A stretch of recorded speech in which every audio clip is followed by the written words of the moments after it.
Apa tandanya seseorang itu dikatakan sungguh-sungguh bertobat? Apakah saat seorang pemabuk berhenti menggebuk? Apakah saat seorang pencuri tak lagi diam-diam berlari? Atau apakah saat seorang perampok tak lagi mengambil uang segepok? Bisa jadi terlalu dangkal kalau kita memahami pertobatan sebatas aksi tidak mabuk lagi, tidak mencuri lagi, tidak merampok lagi, dan mulai melakukan berbagai tindakan yang terlihat rohani. Lalu apa sebenarnya makna pertobatan yang sejati itu? Pastinya pertobatan sejati diawali dengan munculnya kesadaran bahwa aku orang berdosa. Ada pengakuan, seperti dalam Mazmur 32 ayat 5 dikatakan, "Dosaku kuberitahukan kepadamu dan kesalahanku tidaklah kusembunyikan. Aku berkata, aku akan mengaku kepada Tuhan pelanggaran-pelanggaranku, dan Engkau mengampuni kesalahan karena dosaku."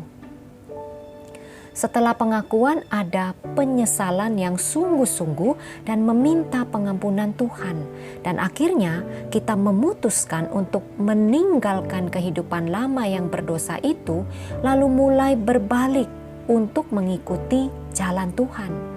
Ada tindakan berpaling 180 derajat.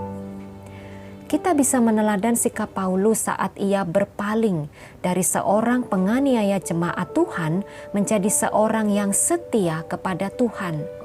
Nah, untuk dapat mengikuti jalan Tuhan, di dalam melakukan pertobatan yang sejati ini, berarti kita tidak hanya menerima Yesus sebagai juru selamat kita, tapi juga mengakui Dia sebagai Tuhan atas hidup kita.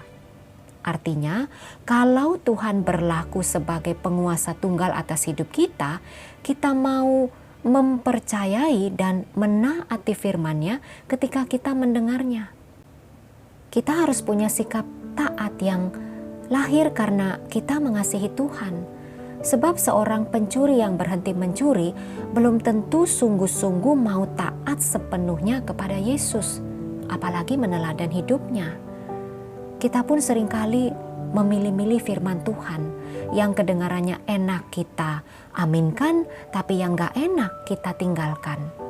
Kita masih suka berkuasa atas hidup kita sendiri daripada membiarkan Tuhan menjadi penguasa atas seluruh hidup kita. Maka sikap pertobatan kita seharusnya seperti sikap anak kecil.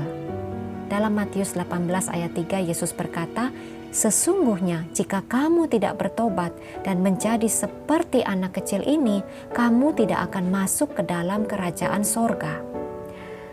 Anak kecil itu gampang percaya, patuh, dengan rendah hati mau mengakui kesalahan. Anak kecil itu jujur, mau taat dan belajar hal-hal baru. Mereka tidak punya niat jahat dan juga polos. Apakah kita masih punya kepolosan hati yang seperti ini? Apakah kita ketika menyadari ada dosa dan kesalahan bersedia mengakuinya dengan rendah hati? Beranikah kita berkomitmen meninggalkan dosa dan belajar menaati Tuhan? Mari saudara, setiap hari kita belajar untuk terus hidup dalam pertobatan, dan mari berusaha mempertahankannya. Sebab kalau hanya sesal di mulut saja, ini percuma. Kita harus meninggalkan segala dosa dan kesalahan. Jangan punya prinsip tomat alias tobat kumat. Hari ini gak berdosa, besok bikin dosa lagi. Jangan punya prinsip nunggu ketahuan dulu baru kapok. Saudara, hidup dalam pertobatan tidak hanya cukup sekali dilakukan, tetapi ini adalah sebuah proses panjang yang harus dihidupi dan dihayati seumur hidup kita. Karena sifat dari manusia itu sendiri, yaitu dosa yang selalu mengikatnya. Mari terus berupaya untuk meninggalkan dosa oleh karena kita sungguh-sungguh mau mengasihi Tuhan yang dengan karya salibnya telah menebus segala dosa kita. Tuhan Yesus memberkati.